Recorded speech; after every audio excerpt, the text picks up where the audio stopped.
हो जाए भाई।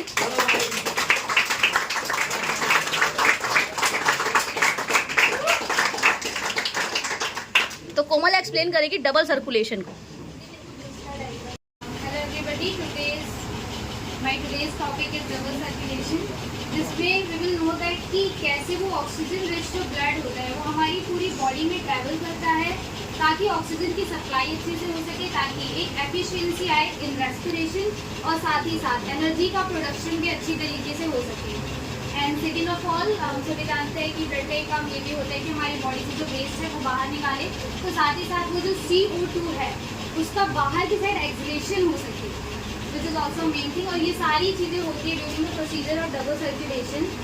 So first of all I am starting with the basics कि विद द हार्ट, कि हार्ट होता क्या है। इट्स अ रफली ट्रायंगुलर शेप ऑर्गन, मतलब not a proper triangular but रफली वैसे ही होता है। और साथ ही साथ इसकी जो मसल्स होती हैं वो बहुत ही स्पेशलाइज्ड मसल से बनी होती है, जो कि होते हैं हमारे कार्डियक मसल्स, उनसे बनी होती हैं। और if I am talking about the size of the heart, it is around our fist, हमारे मुट्ठी के अराउंड का ही होता है जो हार्ट होता है। और उसके बाद इसमें 4 कंपार्टमेंट्स भी होते हैं, चैम्बर्स कह सकते हैं हम, 2 ऊपर की साइड एंड 2 नीचे की साइड, जिनको हमने डिवाइड कर रखा है साइड बाई साइड देखा जाए तो राइट एंड लेफ्ट में। सबसे पहले यहाँ होता है हमारा लेफ्ट आर्टियम और नीचे होता है लेफ्ट वेंट्रिकल, यहाँ पे है जैसे कि, और इधर की साइड होता है हमारा राइट एट्रियम और नीचे होता है राइट वेंट्रिकल। उससे भी पहले I wanted to tell that कि सर्कुलेशन सिर्फ एक ही तरीके का नहीं होता, यानी सिर्फ डबल सर्कुलेशन ही नहीं होता, और भी टाइप्स के सर्कुलेशन होते हैं, जैसे कि सिंगल सर्कुलेशन का हम टॉपिक, वो बेसिकली फिशेस में होता है। उसमें क्या होता है कि फिशेस में सिर्फ 2 ही चैम्बर होते हैं, 4 चैम्बर नहीं होते हैं। उनमें एक ही हार्टिया होता है और एक ही वेंट्रिकल्स होते हैं। तो क्या होता है कि जो ब्लड होता है ना, उसकी मिक्स होने की प्रोबेबिलिटी बहुत ज़्यादा होती है और ब्लड डीऑक्सीजनेटेड भी होते हैं उनके अंदर। और साथ ही साथ उनमें लंग्स प्रेजेंट नहीं होते, उनमें गिल्स प्रेजेंट होती है। तो वो गिल्स के थ्रू क्या करती है, अपना जो भी ऑक्सीजन की सप्लाई को और कार्बन डाइऑक्साइड को एक्सेल करती है। उसके बाद सेकेंडली होता है रेप्टाइल्स में होता है, हमारे रेप्टाइल्स और एम्फीबियंस में, उनमें भी डबल सर्कुलेशन ही होता है, बट उनमें 3 चैम्बर्ड हार्ट होता है। उनमें 2 आर्टियाज होती हैं और एक वेंट्रिकल होता है, जिसकी वजह से नॉट एग्जैक्टली, मतलब पूरा तो ब्लड जो है वो डीऑक्सीजनेटेड नहीं होता, बट सम एक्सटेंट कुछ हद तक हो जाता है वहाँ पे ब्लड हमारा डीऑक्सीजनेटेड। उसके बाद नेक्स्ट हम टॉकिंग सर्कुलेशन जो होते हैं वो ओपन और क्लोज भी होते हैं। अब ओपन सर्कुलेशन क्या होता है, बेसिकली जब वो ऑक्सीजन हम इनहेल करते हैं और हमारा ब्लड ऑक्सीजन रिच हो जाता है, उसकी ऑक्सीजनेशन हो जाती है, तो कभी कभी क्या होता है कि वो जो ब्लड है ना, वो हमारे सेल्स के बीच में जो स्पेस है, जिसको कि हम कहते हैं साइन्यूसिस स्पेस, उस गैप का नाम होता है साइन्यूसिस। तो उस गैप में जाके वो ऑक्सीजन रिच ब्लड चला जाता है, जिस वजह से प्रॉपर्ली हमारे सेल्स तक पहुँचता नहीं है, और इसे हम ओपन सर्कुलेशन कहते हैं। फिर सेकंड होता है हमारा क्लोज सर्कुलेशन, जो ह्यूमन बींग्स में होता है। उसमें क्या होता है कि जो ऑक्सीजन रिच ब्लड आता है वो अच्छी तरीके से हमारे सेल्स तक पहुँच जाता है पूरे प्रोसीजर के थ्रू, और एक ऑर्गन और हार्ट तक मतलब अच्छी तरीके से वो डिलीवर हो जाता है। So after this let's talk about the double circulation. Basically होता क्या है, डबल सर्कुलेशन इसीलिए कहा गया है क्योंकि इसमें एक तो पल्मोनरी सर्कुलेशन होती है और दूसरी सिस्टमेटिक सर्कुलेशन होती है। ना what is pulmonary circulation, what is systematic circulation? Basically pulmo जो वर्ड है ना, उसका मतलब ही लंग से रिलेटेड होता है। Whenever it's coming to bio, pulmo आता है, उसका मतलब समझ जाइए लंग से रिलेटेड है कुछ। तो पल्मोनरी जो हमारा सर्कुलेशन है उसमें लंग्स और हार्ट के बीच में होगा जो सर्कुलेशन होगा, और जो सिस्टमेटिक एक सिस्टमेटिक मैनर में हो रहा है। ऑब्वियसली कोई चीज़ सिस्टमेटिक मैनर से हो रही है तो हमारी बॉडी का तो उसमें काम जरूर आएगा। तो हार्ट और बॉडी के बीच में जब सर्कुलेशन हो रहा होता है तो हम उसे सिस्टमेटिक सर्कुलेशन कहते हैं। उसके बाद अब सर्कुलेशन स्टार्ट करने से पहले कुछ और पार्ट्स के बारे में मुझे बताना है, कुछ स्पेसिफिक पार्ट्स, जैसे कि सबसे पहले स्टार्टिंग में एल्वुलाई। एल्वुलाई क्या कराता है, basically it's major function is to like gases of change of gases, ये कराता है, एक्सचेंज ऑफ गैसेज कराता है, जो कि बहुत ही मेजर काम होता है हमारे इस पूरे प्रोसीजर के थ्रू। उसके बाद one more thing that I wanted to tell that कि मैंने पहले बताया था, जो हमारा हार्ट होता है वो बना होता है स्पेशल मसल्स से, जो कार्डियक मसल्स होती हैं। अब हमारे बॉडी में जितने भी ऑर्गन्स है वो कहीं ना कहीं किसी न किसी से प्रोटेक्टेड है, तो हार्ट भी एक लेयर से प्रोटेक्टेड होता है, जिसे कि पेरिकार्डियम लेयर बोलते हैं हम। उसके बाद नेक्स्ट अगर डबल सर्कुलेशन में स्टार्ट करूँ तो उससे पहले लेट्स सी कि ऑक्सीजन पहुँच कैसे रहा है हमारे ब्लड तक। तो सबसे पहले मान लीजिए मैंने ऑक्सीजन को इनहेल किया, वो मेरे नॉस्ट्रल से नज़ाल कैविटी तक गया, वहाँ से ट्रिकिया से होते हुए मेरे ब्रोंकाइट, ब्रोंकियल्स और फर्दर एल्वुलाई पे पहुँचा।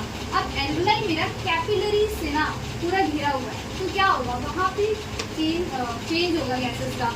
तो वो जो एल्वुलाई होगा वो हमारे ब्लड को O2 प्रोवाइड कर देगा और उससे CO2 ले लेगा। अब जब वो O2 प्रोवाइड कर देगा ना तो वहाँ ब्लड की ऑक्सीजनेशन हो जाएगी और हमारा ब्लड ऑक्सीजनेटेड बन जाएगा। अब जब ब्लड ऑक्सीजनेटेड बन जाएगा तो वो फर्दर आगे जाएगा, लेकिन डायरेक्टली वो वेन तक नहीं पहुँचेगा।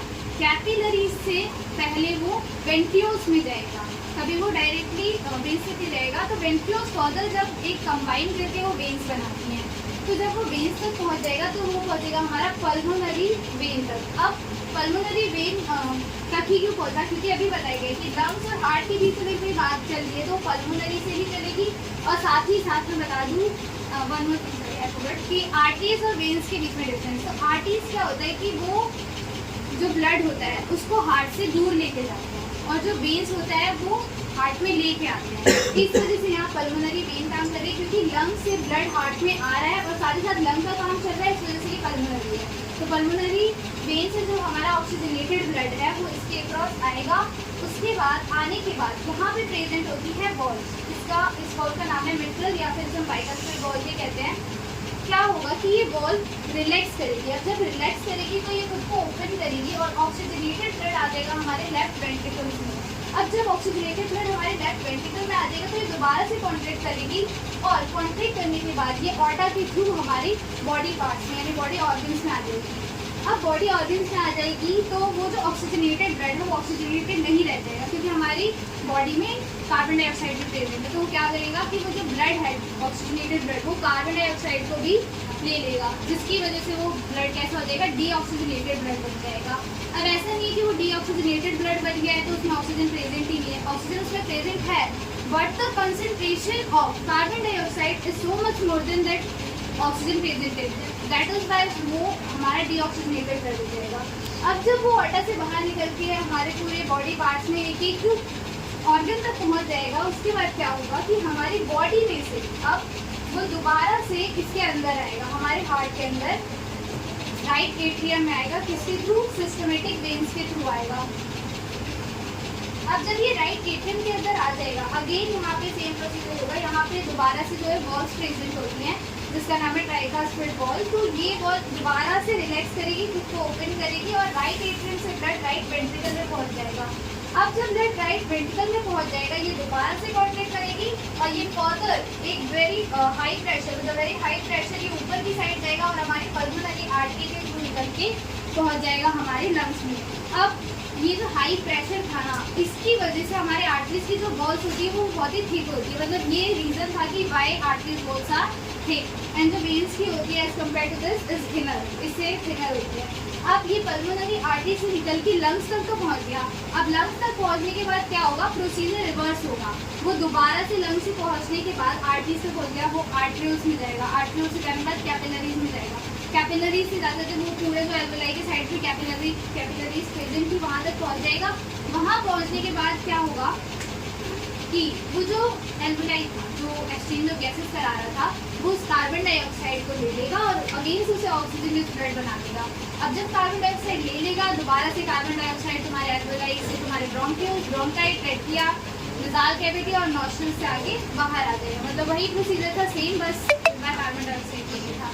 और इस तरीके से वो बाहर आ जाएगा और पूरा डबल सर्कुलेशन इस तरीके से हमारा काम करेगा। Now why is double circulation important? It is important because it ensures the continuous supply of that oxygen in our body, which is very important as further I told you for energy production and the efficiency of respiration. Or one more thing is it also like ensures the separation of oxygenated and deoxygenated blood, जो कि बहुत ज़्यादा ज़रूरी है। अगर वो blood मिल जाएंगे one more thing कि ये जो ऑक्सीजनेटेड ब्लड और डीऑक्सीजनेटेड ब्लड है इन दोनों को डिवाइड करके रखता है हमारे एक बहुत स्ट्रॉन्ग सेप्टम कहते हैं। This is about double circulation. बहुत बढ़िया, ताली हो जाए भाई।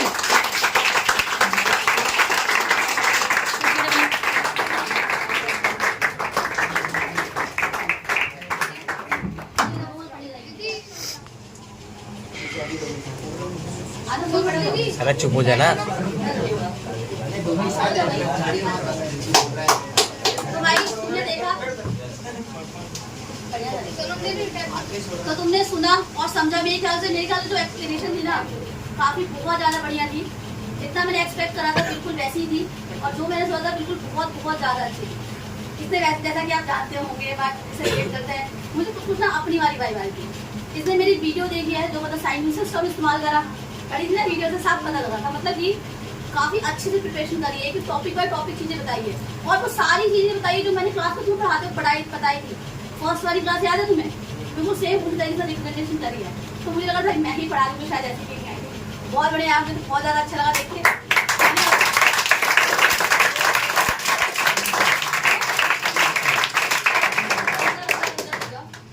आप लोगों को कैसा लगा? मेरे को एज अ टीचर, क्योंकि देखो जैसे इसने एक्सप्लेन करा है ना, मेरे को ऐसा लगा था कि मैं ही एक्सप्लेन करी तुम लोगों को।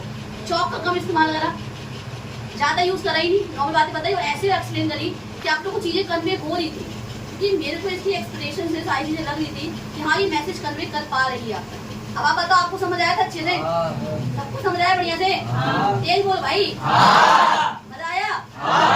अच्छा पढ़ाया कोमल ने? फिर से गाने वाला जोर से।